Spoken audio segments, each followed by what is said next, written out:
this episode, we're going to talk about home inspections on new homes, what a first-time home buyer's first step should be, and whether or not you should use a volcano to heat your house. I'm Jason Piercey. This is episode 2 of Keeping It More Real Than Real Estate, and I'm excited today, so let's get right to the questions. Our first question comes from a second-time home buyer who's buying their first new home, and they want to know if they still need a home inspection.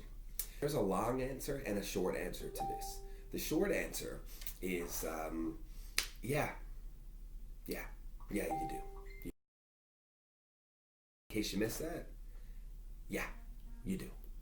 So there is a longer answer. It doesn't really matter because you do need an inspection even on a new home. It's safety, it's peace of mind, and what's it costing you? Somewhere between $400 and $600? It's worth the money. Like, probably gonna spend somewhere between $250,000 and $500,000 on the house. You can't come up with $500 more bucks for a home inspection for your own peace of mind. And one more thing, and I'm sorry builders, if a builder doesn't want you to have a home inspection, might not be the right builder. You're probably thinking that because the new home that you are building or buying is in the city of St. John's, for instance, and they got inspectors on site at every single stage, that you're probably okay because the quality of the work is monitored. You might be right. You could very well be right. I would still tell you to get an inspection. For instance, let's look at your air ventilation system. To pass that, the city just needs a certificate from the guy who does the work. So the guy who did the work is the guy who verifies that the work is done right. So I'm not saying that there's a problem with HRVs. These guys are professionals. They know what's up. But there's a possibility that in your kitchen where you should have updraft, like suction, to clean the air, and in living areas where you should be blowing fresh air in, that your heat recovery ventilator has those switched accidentally. Just get an inspection. Just do it. One more thing though, before we move on to the next question. Not all home inspectors are created equal. I'm just going to leave that right there. As I'm trying to film this episode, there's people sending me questions. I'll be with you. Just one moment. Okay, I'm all warmed up. Question number 2. This comes from a first-time home buyer who is super green, who wants to know what the first step is in buying their very first home. Well, the very first thing to do is talk about money.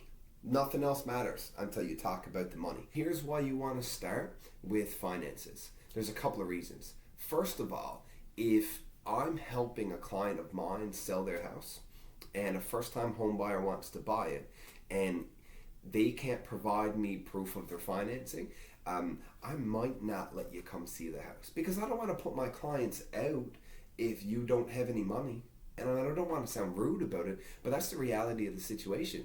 Your offer is stronger if you can prove that you have money. If I'm selling a house and there's 2 offers, both for exactly the same amount of money and exactly all the same conditions, one of them has proof that they have the money, the other one says, yeah, it'll probably be okay, I'm sorry, you're not going to win. Secondly, do you know what really, really hurts your heart when you go look at houses and you fall in love with one of them, and then you try and buy it, and the bank says no. And your heart just crumbles, explodes. That's more exploded. This would be crumbling. Yeah. That hurts. It's not fun. Figure out money. That's step 1. Did you like that moment of honesty? I meant it. That was real. Yeah. The use a volcano to heat your house thing might have been a little bit misleading, but it's sort of true. Question 3 already, and I'm all out of coffee. This question comes from somebody doing a self-build who wants to know if it makes sense to invest the extra money into a geothermal heat system. It's a good question. So for this conversation to make any sense at all, we're gonna need to know what geothermal heating is. Everywhere in the world, the earth is warmer than the air. That warmth can be extracted, used to heat a home. That's what geothermal heating means. So in a climate like ours, Just a few meters below, there's a resource of heat. Geothermal heating drills down, accesses this heat, allows you to circulate it through your home.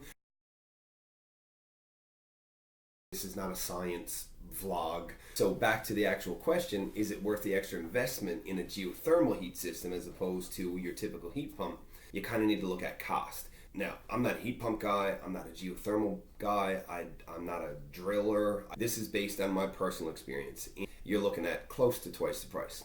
Is that worth the investment? The key here is balancing how long you plan to be in this home against how much extra you're spending up front. So if you're going to be there for like forever, and I mean forever, then it might be worth it, but it is going to take you a long time to get that money back. And part of the reason is now we've learned so much about energy efficiency that houses are built to a much higher standard. So they're much more airtight, so there's much less energy lost. So what that means is upgrading a heating system takes longer to pay for itself. On top of that, the life expectancy of the product you're looking at, the level of maintenance that it's going to require before it pays for itself, I don't know if you'll ever catch up. Hope that helps. It's a lot of talking. If it's like talking about heat sources or whatever, but like I'm dying here. It's like it's really warm. That's it. We're done. Episode 2. Shova. Comment, like, share, whatever you want to do. Keep sending questions in. Like, these are real questions from real people who need these answers to make good decisions.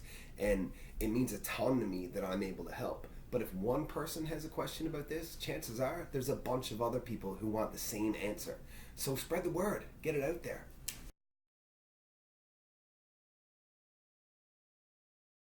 Sometimes I stumble over what I'm trying to say.